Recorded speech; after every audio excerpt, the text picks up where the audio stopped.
Hello, my name is Diptanshu Gandelwal. Myself, Santhan Biswas. My name is Anand Tiwari and I am from Bhopal. I'm Priyanshu Gupta, a mechanical engineering student from BITS Pilani. This is Said Abdul Wase. My name is Raghav Dubey and I am pursuing my BTech degree in Electronics and Communication Engineering.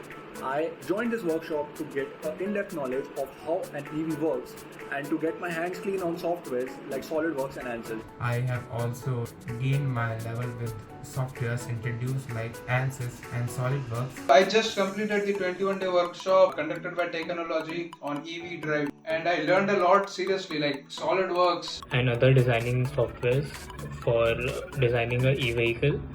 These sessions conducted by My Equation will help me strengthening my knowledge in electric vehicles and in car designing as well. Different components of an e-vehicle and how the working goes.